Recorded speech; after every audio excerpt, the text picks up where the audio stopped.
I had a conversation recently. I meant to share this with you because I thought you would find it intriguing. These algorithms are constantly feeding kids all sorts of different videos, all sorts of different content. Do you know I talked to my kids' friends recently?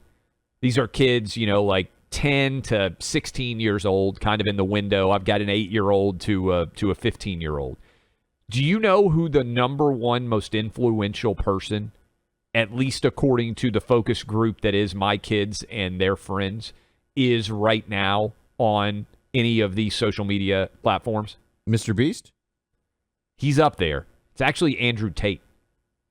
They all see Andrew Tate videos all the time. Wow. And I think this is look, I'm giving you like yeah. You know that the Andrew Tate, Clay, they just extended another 30 days in prison without charge so they can find out whether he should be charged. Yeah, it's crazy. This is going into month 4 of this guy being held in a hellish Romanian prison.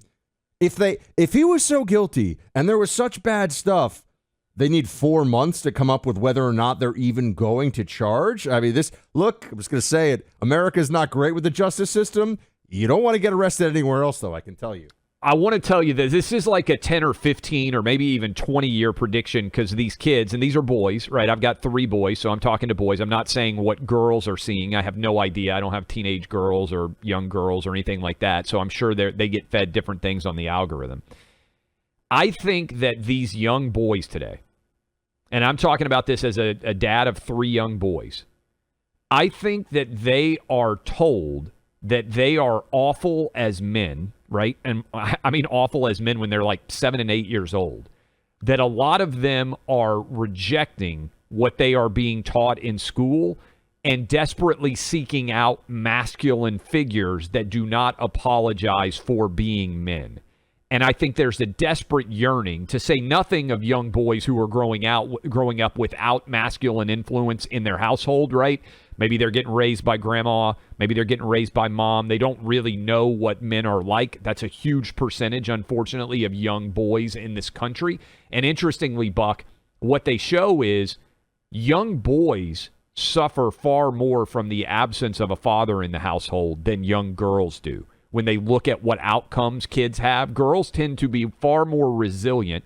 Maybe it's because there's a mother figure and they can see someone exactly who they want to live up to. Boys are desperately yearning right now for male authority figures to teach them that it's okay to be a boy.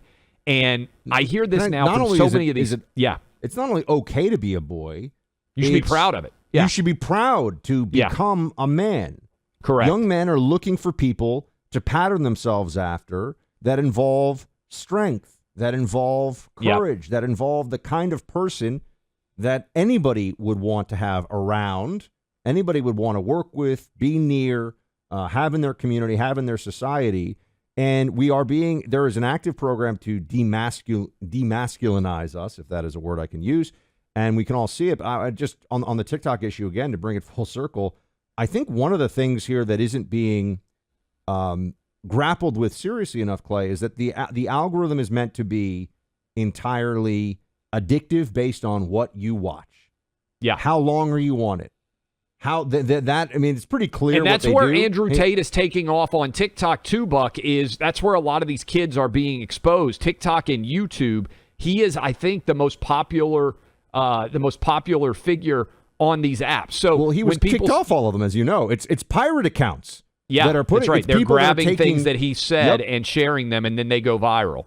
So he's still Tate is still very much in the minds of particularly young men who are, by the way, that's the apparatus wants to control young men more than anything else.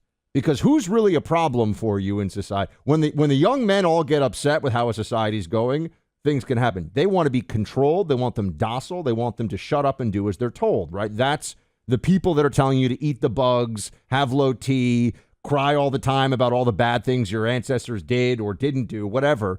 Those people want you to be ashamed of your masculinity. But I just think on the Tate, there's some of that that's happening on TikTok. But Clay, they keep saying, they're going to brainwash our kids.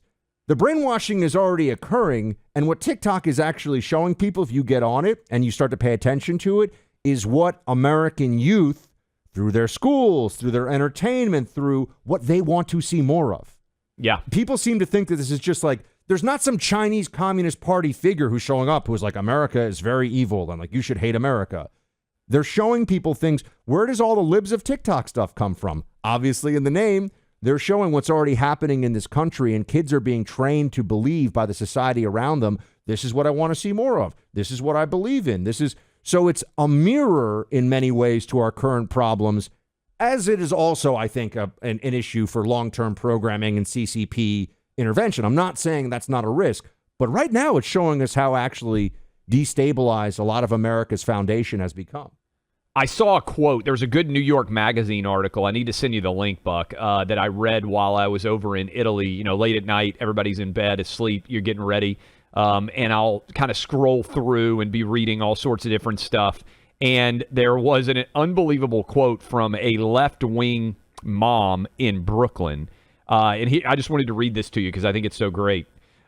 As Tate was blowing up, this is her kid. Well, I'll tell this story when we come back, and we'll also take some of your calls because I think you guys are going to really enjoy this story. Some of the quotes from this New York Magazine article are pretty incredible about Andrew Tate. But what I would say as we go to break is there is a desperate desire for masculinity in this country, and kids are craving it, young boys, to a degree that may never have existed in this country before.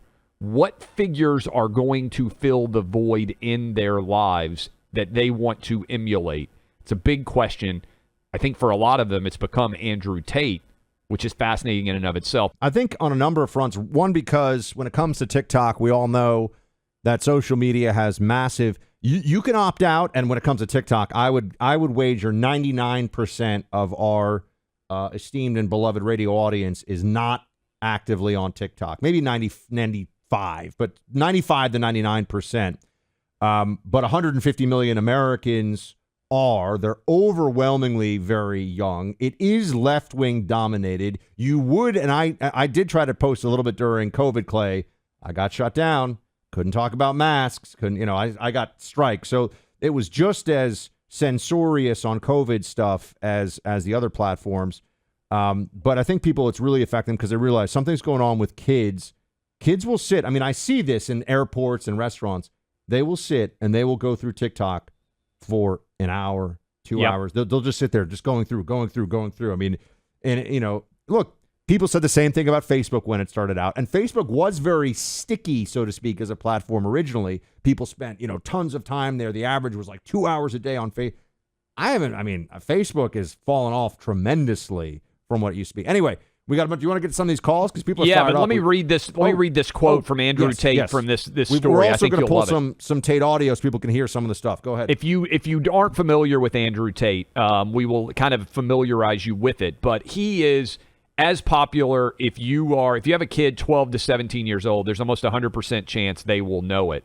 And here, as Tate was blowing up, this is a left-wing mom who becomes concerned that her son is becoming a huge fan of Andrew Tate. As Tate was blowing up, Ruby made the connection and grew concerned, even more so when Charlie told her Tate was being interviewed on Tucker Carlson and suggested they watch together. Funny, this is the quote that I thought you would love, Buck. She and her husband said no. Here's her quote. "I'm like a Brooklyn far-left person.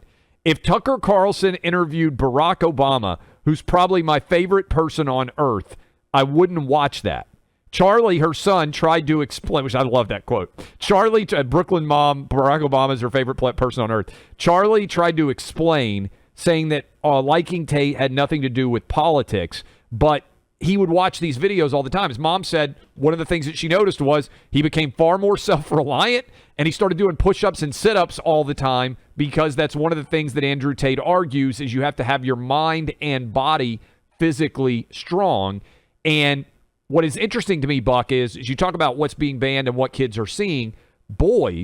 Young boys are being influenced by people like Andrew Tate that might be different than who you think they would be influenced by. And some of the lessons of Andrew Tate, I 100% agree with.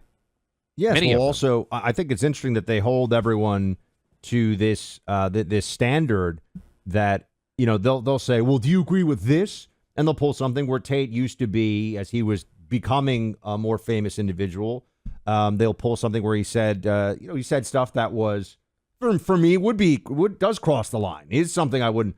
No one's saying that you agree with that. You there are should other never people agree 100% with anybody. Right. Right. It's like Charles Barkley has some incredible phrase. Mike Tyson. Okay. Yeah. Mike Tyson. Everybody has a plan till they're punched in the face. A brilliant and timeless phrase. Yes. That doesn't mean that I agree with everything Mike Tyson says, everything Mike Tyson does, Mike Tyson's past, but the man does have some wisdom that has been passed on to a whole lot of people. So I think it's interesting that they do this thing where when you say, well, I like the following tenets of Tate, if you will, they say, well, he did all this other stuff. Or they say he was involved in webcam businesses, for example, which, if you read any of the stories, yeah, I think that's gross. I think that's exploitative. I oppose that 100%. But does that mean that I have to say he's wrong when he tells somebody to do a lot of sit-ups and push-ups and be a man and defend women? You know what I'm saying? Like, I think it's interesting. Because I think it's 100% who true. else is saying this stuff? And what strikes my kids and what they respond to so well and their friends, Buck, is they live in such a fear-laden society that Andrew Tate is one of the people out there saying, you need to toughen up. You need to be able to handle difficulties in life because the real world ain't all, rainbows and unicorns.